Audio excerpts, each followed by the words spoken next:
ऐतिहासिक सांस्कृतिक ठाण्याच्या लौकिकात भर घालण्याच्या व्यापक उद्देशाने माघे गणेश जयंती निमित्त वंदे मातरम संघातर्फे महाराष्ट्रातील सर्वात मोठा माघी गणेशोत्सव आयोजित केला आहे। ठाण्यातील पाचपाकाडी परिसरातील कचराई तलावानजीक आकर्षक विद्युत रोषणाईतील गणेश उद्यान मंदिराच्या भव्य प्रतिकृतीमध्ये 1 ते 7 फेब्रुवारी या कालावधीत बाप्पा विराजमान होणार आहेत। यंदा येथील महोत्सवाचे 3रं वर्ष आहे, अशी माहिती ठाणे महोत्सवाचे संस्थापक निमंत्रक संदीप लेले यांनी पत्रकार परिषदेत दिली। यावेळी संस्थेचे कार्यकारी अध्यक्ष सागर भदे, सचिव सचिन केदारी, राजेश ठाकरे, निखिलेश सोमण, सुशांत मोरे, किशोर भावे, सुमित चव्हाण इत्यादी पदाधिकारी उपस्थित होते। ठाण्यातील वंदे मातरम संघातर्फे माघी गणेश जयंती निमित्त या महोत्सवामध्ये विविध प्रकारचे सांस्कृतिक धार्मिक कार्यक्रम राबवले जाणार आहेत। ज्ञान, माहिती, मनोरंजन आणि प्रबोधनीचे कार्यक्रमासोबतच दररोज सायंकाळी भजन कीर्तन होणार आहे। 1 फेब्रुवारी रोजी सकाळी बाप्पाची विधिवत प्राणप्रतिष्ठापना झाल्यानंतर सामूहिक अथर्वशीर्ष पठण होईल। त्यानंतर गणेश तत्व आणि पुराण या विषयावरती ज्येष्ठ पंचांगकर्ते दाकृ सोमन यांचं व्याख्यान होणार आहे। तसेच एकल प्रस्तुत गायत्री बहुतुले यांचे श्री गणेश कथक डॉक्टर अभिजित फडणवीस धर्मजागरण करतील। तसेच हृदयी वसंत फुलताना सुप्रसिद्ध बालकलाकार अशोक बागवे, संतोष राणे, प्रज्ञा पंडित आणि मनीष पंडित आणि गायक शुभम धनगाव यांसारखे साहित्यिक, संगीत आणि सिनेमा यांचा संगम असलेला कार्यक्रम येथे होणार आहेत। तसेच 5 फेब्रुवारी रोजी पुनर्विकासातील संभाव्य धोके आणि घ्यावयाची काळजी या विषयावरती माहिती दिली जाणार आहे। तर 6 फेब्रुवारी रोजी समर्थ भक्त समर्थ रामदास व दासबोधांचे प्रचारक आणि कॉर्पोरेट कीर्तनकार समीर लिंबळे हे दासबोधाचे निरूपण करणार आहेत। महाआरती करून श्रींच्या विसर्जनाची भव्य मिरवणूक 7 फेब्रुवारी रोजी निघणार आहे। दरवर्षीप्रमाणे याही वर्षी आमची संस्था वंदे मातरम संघ या माध्यमातून सर्व कार्यकर्त्यांच्या उत्साहाने 7 दिवसाचा माघी गणेश जयंती उत्सव आम्ही करतोय। 7 दिवस विविध कार्यक्रम आहेत त्याच्यामध्ये। या कार्यक्रमांमध्ये व्याख्यान आहेत, निरूपण आहे, संगीत आहे, कवी आहेत, पुनर्विकासासारखे विषय आहेत, उद्बोधक, सर्व विषय घेऊन आम्ही 7 दिवस कार्यक्रम ठेवलेत आणि अत्यंत भव्य दिव्य असा देखावा इथे केला जातो। लोकांच्या सांगण्यानुसार ठाणे आणि मुंबईत हा सर्वात मोठा असा माघी गणेश जयंती उत्सव आहे। इतक्या भव्य स्वरूपात अजून तरी एवढा मोठा माघी जयंती उत्सव कुठे साजरा केला नाही।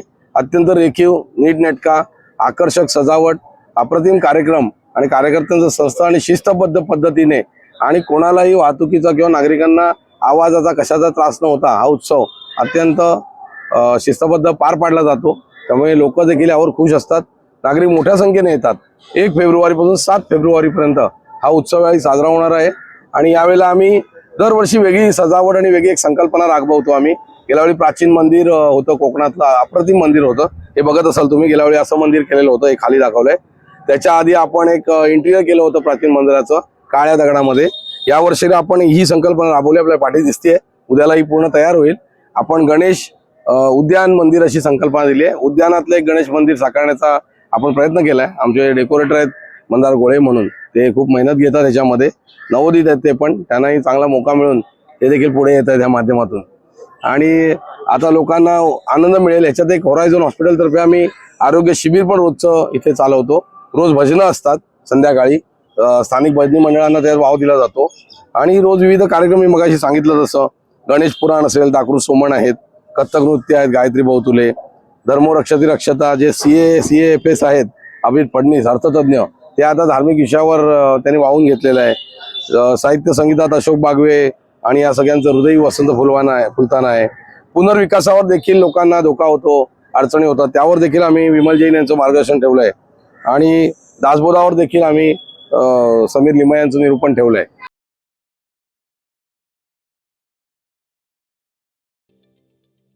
ठाणे महानगरपालिकेचे मालमत्ता कर म्हणजेच प्रॉपर्टी टॅक्स भरण्याचे आवाहन। सन 2022-23 या आर्थिक वर्षाचे मालमत्ता कराचे म्हणजेच प्रॉपर्टी टॅक्सचे बिल ठाणेकर करदात्यांना महापालिकेमार्फत आर्थिक वर्षाच्या सुरुवातीस म्हणजेच माहे एप्रिल 2022 मध्ये देण्यात आलेले आहे। तथापि अद्यापही काही करदात्यांनी मालमत्ता कर महापालिकेकडे जमा केलेला नाही। सध्या आर्थिक वर्षाचा अंतिम टप्पा सुरू झाला आहे। मालमत्ता कर वसुलीसाठी महापालिकेतर्फे कडक कारवाई हाती घेण्यात आली आहे। या अंतर्गत जंगम मालमत्ता, टीव्ही, फ्रीज, वाहन व इतर जप्त करणे तसेच स्थावर मालमत्ता वॉरंट बजावून जप्त करण्यात येत असून मालमत्तेचा जाहीर विक्रीद्वारे लिलाव करून कराची रक्कम वसूल करण्यात येत आहे. मालमत्तेस पाणी पुरवठा करण्यात येणारे नळ संयोजन खंडित करण्यात येत आहेत. त्याचप्रमाणे थकीत मालमत्ता करावर 2% व्याज आकारले जात असल्याने भरावयाची रक्कम वाढत आहे. आपला मालमत्ता कर propertytax.thanecity.gov.in या लिंकद्वारे तसंच गुगल पे, फोन पे, पेटीएम याद्वारे ऑनलाईन पद्धतीने करण्याची सुविधा उपलब्ध करून दिली आहे. शनिवार, रविवार व सार्वजनिक सुट्टीच्या दिवशी नागरिकांना मालमत्ता कर भरणे सोयीचे व्हावे याकरता महापालिकेचे मालमत्ता कर संलग्न कार्यालय या दिवशी कार्यान्वित ठेवण्यात आलेले आहे. तरी मालमत्ता कर वसुलीची अप्रिय कारवाई टाळण्याच्या दृष्टिकोनातून मालमत्ता कर भरून महापालिकेस सहकार्य करावे. धन्यवाद.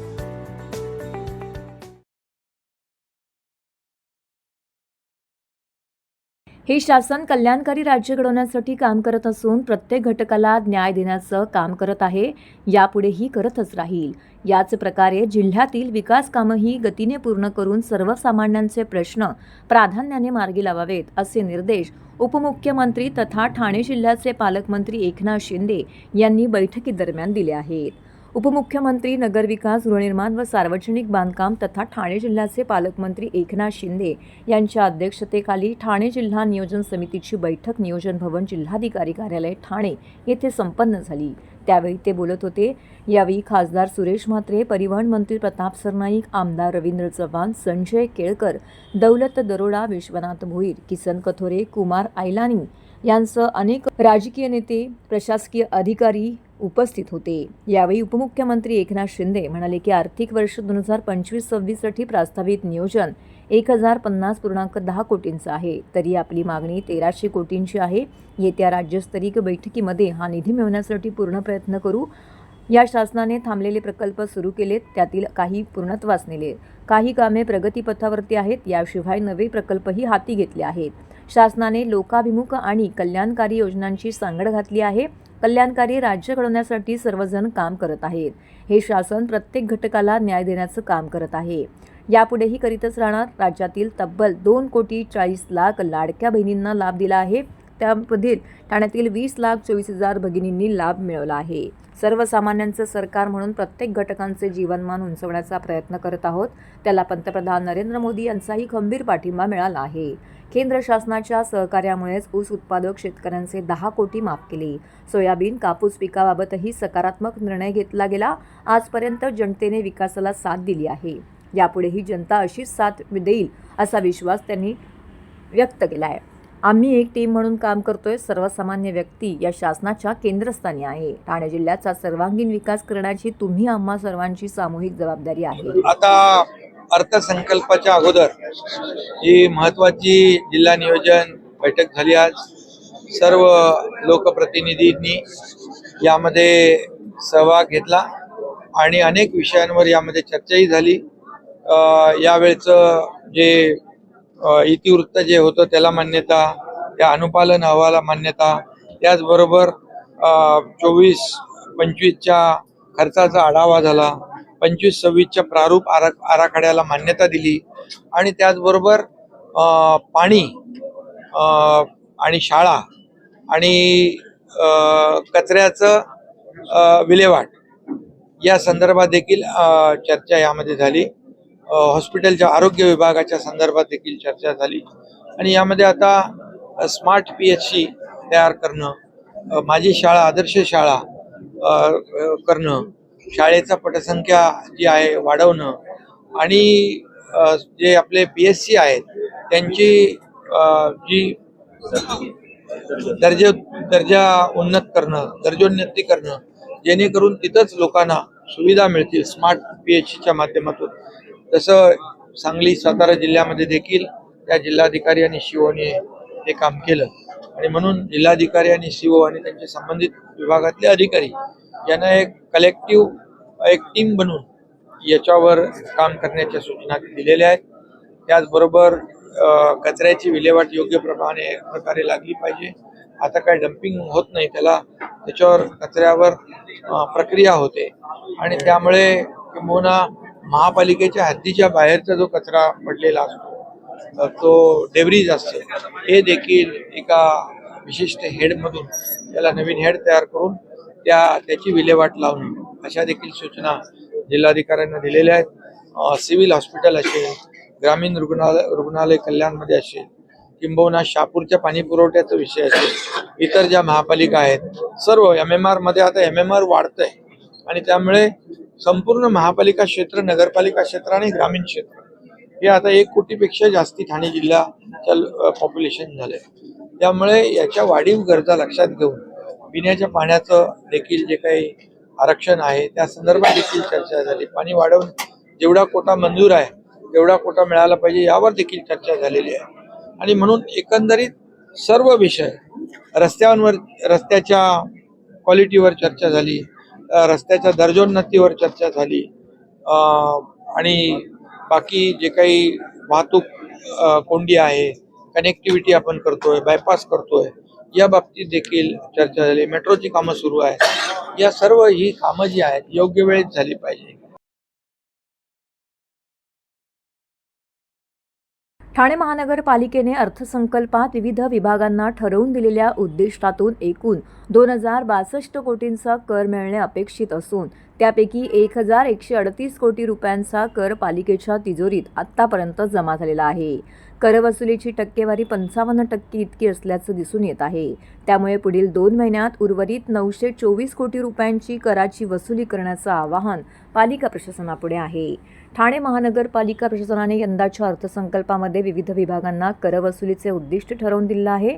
या करवसुलीमध्ये 2062 कोटी 41 लाख रुपयांचे उत्पन्न पालिकेला मिळणं अपेक्षित आहे. अर्थसंकल्पामध्ये मालमत्ता कर विभागाला 857 कोटी रुपयांच्या करवसुलीचे उद्दिष्ट ठरवून देण्यात आलं आहे. मालमत्ता कर हा पालिकेच्या उत्पन्नाचा प्रमुख स्रोत मानला जात आहे. विधानसभा निवडणुकीच्या कामात अधिकारी आणि कर्मचारी व्यस्त होते. यामुळे नोव्हेंबर महिन्यामध्ये मालमत्ता कर वसुलीवरती परिणाम झाला होता. निवडणूक संपताच ठाणे महानगरपालिका आयुक्त सौरभ राव यांनी मालमत्ता कर वसुलीवरती भर देण्यास सुरुवात केली आहे. पालिकेला डिसेंबर महिनाअखेर जेमतेम 55% इतकीच करवसुली करणं शक्य झालेलं आहे. ठाणे महापालिकेच्या मालमत्ता कर विभागाला 893 कोटींचे उद्दिष्ट देण्यात आलं असून त्यापैकी 563 कोटींची म्हणजेच 63% करवसुली डिसेंबर महिनाअखेरपर्यंत झाली आहे. पाणी पुरवठा विभागाला 235 कोटी 52 लाखांचे उद्दिष्ट असून त्यापैकी 74 कोटी 67 लाखांची म्हणजेच 31% इतकी करवसुली झाली आहे. जाहिरात विभाग 9 कोटी 52 लाख, स्थावर मालमत्ता 5 कोटी 14 लाख, घनकचरा 53 लाख, नाट्यगृह 1 कोटी 82 लाख, अग्निशमक विभाग 56 कोटी 29 लाख, अतिक्रमण विभाग 2 कोटी 34 लाख अशी करवसुली झाली आहे. शहर विकास विभागाला 750 कोटींचे उद्दिष्ट देण्यात आलं होतं. त्यापैकी 387 कोटींची वसुली झाली आहे. विविध विभागांच्या करवसुलीतून एकूण 2062 कोटींचा कर मिळणं अपेक्षित असून त्यापैकी 1138 कोटी रुपयांचा कर पालिकेच्या तिजोरीत आत्तापर्यंत जमा झालेला आहे. पुढील 2 महिन्यात उर्वरित 924 कोटी रुपयांची कराची वसुली करण्याचं आवाहन पालिका प्रशासनापुढे आहे. ठाण्यातील वागळे येथे दुकान क्रमांक 2 ओरिजना बिझनेस पार्क रस्ता क्रमांक 22 वागळे इस्टेट GST कार्यालयासमोर ठाणे पश्चिम येथे बेनिली कितोय मोटो वॉल्टचे उद्घाटन प्रणय रवींद्र शिंदे यांच्या हस्ते संपन्न झाले. हे भारतातील 65वे शोरूम असून या अत्याधुनिक शोरूममध्ये कंपनीची संपूर्ण प्रीमियम मॉडेल रेंज उपलब्ध आहे. या शोरूमला शुभेच्छा देण्यासाठी माजी आमदार रवींद्र फाटक यांची येथे उपस्थिती लाभली. Shri Sai two wheelers Moto Vault इंडियाने भारतभरामध्ये 60हून अधिक संपर्क केंद्रासह दमदार अस्तित्व निर्माण केलं आहे. या नव्या केंद्रात बेनेली कीचे मोटो मॅरिनी झोटेस आणि क्युझे मोटर अशी सुपर बॉक्सिंगची रेंज उपलब्ध आहे. स्टोअरच्या उद्घाटन प्रसंगी बेनिली कीचे मोटो टोबॅट इंडियाचे व्यवस्थापकीय संचालक विकास झाबक म्हणाले की भारतातील आमच्या ग्राहकांच्या अधिक समीप पोहोचण्यासाठी आम्ही अत्यंत वेगाने आमच्या डीलरशिप वाढवत आहोत. या व्यवसाय वृद्धीमुळे बेनेली कीते मोटो मोरिनी झोटेस आणि क्युझे मोटार यांसारख्या आघाडीच्या ब्रँडच्या सुपर बाईक्सचा अनुभव घेता येतो. शिवाय या ठिकाणी ग्राहकांना अतुलनीय ग्राहक सेवाही मिळते. Shri Sai two wheelers private limited सोबत भागीदारी केली भागीदारी केल्याबद्दल आम्हाला आनंद होत आहे. यावेळी प्रणय फाटक म्हणाले की बेनेली इंडियासोबत भागीदारी केल्याचा आम्हाला आनंद वाटतोय आणि ठाण्यातही आम्ही उत्कृष्ट सेवा देण्याचा प्रयत्न करू असा विश्वास त्यांनी व्यक्त केला आहे. Yes, sir, look at. Thank you so much ladies end gentleman. इसी मोमेंट पे तालियों की गूंज और होती रहनी चाहिए. Please come on. Thank you for showing the spirit. Thank you for showing the name of the bike. This is Benelli DRX. This is the Motomorini XK. नाही already आमचं ऑटोमोबाईलमध्ये हुंडाई एमाचे शोरूम आहेतच. हे नवीन बॅनेलीचा साई ऑटो हुंडाईने आज ठाणे शहरामध्ये सुरुवात केलेली आहे आणि मला वाटतं ऑटोमोबाईलमध्ये नवीन नवीन गाड्या येत असतात आणि मला वाटतं एवढ्या मोठ्या गाड्या मोटरसायकल बॅनेली या कंपनीने लॉन्च केल्या आहेत आणि त्या लॉन्चमध्ये मला वाटतं ठाणे शहरामध्ये मुंबईमध्ये एकच आहे, मग ठाण्यामध्ये हा MMRमध्ये एवढा मोठा शोरूम त्यांनी ते खुल्ला आहे आणि साई ऑटोवरती ह्या कंपनीने विश्वास दाखवल्याबद्दल सर्वप्रथम मी त्या कंपनीचं सर्वांचं मनापासून धन्यवाद करतो. प्रणय फाटक तर ऑटोमोबाईलमध्ये आहे, हुंडाईच्या त्याच्या ऑलरेडी शो डीलरशिप आहेत, दोन डीलरशिप आहेत त्याच्या आणि त्याच्या माध्यमातून ऑटोमोबाईलमध्ये जी 5 वर्षापासून काम करतो येतो आणि काम करत असताना नवीन जेव्हा ऑटोमोबाईलमध्ये गाड्या येत असतात तेव्हा नवीन एजन्स्या मिळत असतात. त्याच्यामध्ये ही बॅनेली कंपनीने आमच्यावर विश्वास ठेवल्याबद्दल सर्वप्रथम मी त्यांचं कंपनीच्या सर्व सदस्यांचं आणि कंपनीच्या सर्व पदाधिकाऱ्यांचं मनापासून धन्यवाद आणि मला वाटतं या ठाणे शहरामध्ये नाही मुंबई शहरामध्ये या कंपनीचा मोठं ग्रोथ होईल अशी मी अपेक्षा व्यक्त करतो. पहिले तर आता बेनेलीचं जसं शोरूम उघडलं तसं माझा व्यवसाय याच्यामध्ये पहिल्यापासूनच होता. मी लहानपणापासूनच याच्यामध्ये होतो, तर असं नवीन काही नाही आहे. आता हे बेनेलीचं नवीन शोरूम उघडलं याच्यासाठी आम्हाला खूप आनंदाची गोष्ट आहे आणि गर्वाची गोष्ट आहे की एवढं मोठं आम्हाला चान्स भेटला, हिस्टॉरिक ब्रँडला रिप्रेझेंट करायला भेटलं आणि त्यांनी आमच्यावरती भरोसा ठेवला की कसं म्हणजे रिस्पॉन्सिबिलिटीज दिली आम्हाला.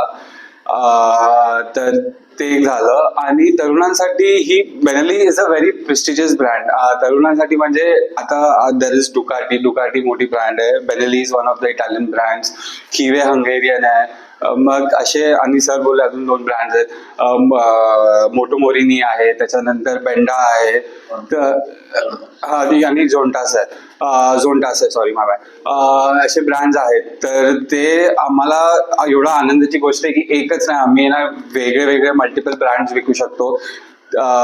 त्याच्यानंतर आपलं कसं म्हणजे बाईकची खासियत ही आहे की तुम्ही आता सर जसे बोलले काश्मीर टू कन्याकुमारी तुम्हाला ना रस्त्याची गरज आहे, कुठे पण जाऊ शकता. You can go adventuring, you can go off roading, you don't have to worry about the road. It is beyond boundaries. You can discover places आणि आता इंडियामध्ये रायडिंगचं कल्चर खूप वाढलं आहे आणि त्याच्यामुळे लोकांना आता म्हणजे सगळं इंडिया डिस्कवर करायला भेटत आहे. तर त्याच्यासाठी तेच तो मेरा नाम है विकास छाबक और मैं मैनेजिंग डायरेक्टर हूँ बेनेली कीवे मोटोवर्ल्ड इंडिया का. आज हम यहाँ पे हैं हमारे शोरूम एंड वर्कशॉप लॉन्च के लिए थाने शहर में. ये हमारा देश का 65th लॉन्च है और बहुत खुशी की बात है कि आज हम थाने में एक ब्यूटीफुल फैसिलिटी खोल सके. एक्चुअली हम महाराष्ट्र में लास्ट 6 साल से है, पर आज जाके हम थाने में हमारा खुद का शोरूम और वर्कशॉप खोल पा रहे हैं. हमारे लिए वर्कशॉप बहुत ही इम्पोर्टेंट है क्योंकि कस्टमर को जो सर्विस देना है वो हमारे लिए काफ़ी क्रिटिकल पॉइंट है. हमारा जो वर्कशॉप है उसमें ट्रेन टेक्नीशियंस है जिनको बहुत ट्रेनिंग मिला है कि ये बाइक को कैसे सर्विस करें. स्पेयर पार्ट्स भी जो है वर्कशॉप में इमीडिएटली अवेलेबल है और हमारे पास हैदराबाद में भी एक बड़ा वेयर हाउस है, तो स्पेयर पार्ट्स को लेके भी कोई चिंता करने की बात नहीं है. हमारी जो ये शोरूम है इसका एक यूनिक फीचर है कि हम एक ही शोरूम में 4 से 5 ब्रांड के डिस्प्ले कर पा रहे हैं. इसका ये मतलब है कि 125 सीसी मोटरसाइकिल से लेके 600 सीसी मोटरसाइकिल तक अब सब हम एक रूफ में दे पा रहे हैं. हमारा स्टार्टिंग प्राइस 1.2 लाख है और ये जाता है 6.5 लाख तक. बोलने का ये मतलब है कि हमारे पास हर कोई राइडर के लिए और हर कोई आदमी के लिए कोई ना कोई प्रोडक्ट है जो उनको फिट करता है. भले आप कॉलेज स्टूडेंट हो या आप एक फैमिली हो या आप कोई हो जिसको रेसिंग पसंद है या जिसको लॉन्ग डिस्टेंस राइडिंग करना है, एडवेंचर राइडिंग, लद्दाख जाना है, हर किस्म के लोग के लिए हमारे पास कुछ एक अलग सा प्रोडक्ट है।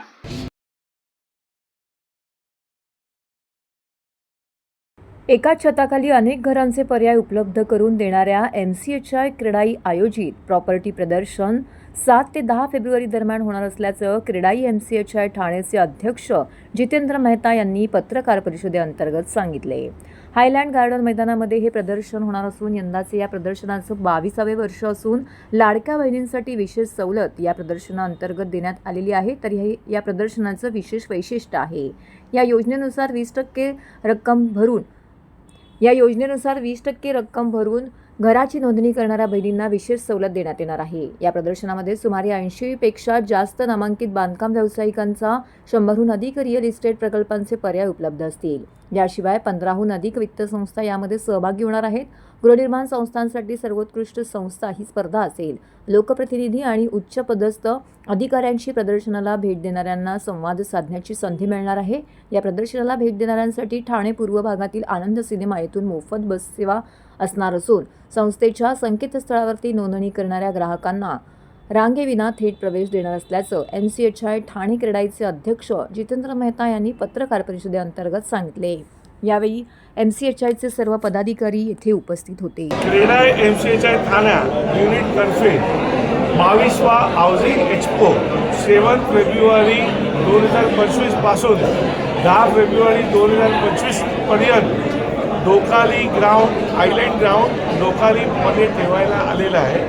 फुल्ली एअर कंडिशन पॅव्हिलियन, बसच्या स्टेशनपासून बसचा मोफत प्रवास आणि बाकी काही चांगली सुविधा ठेवलेली आहे.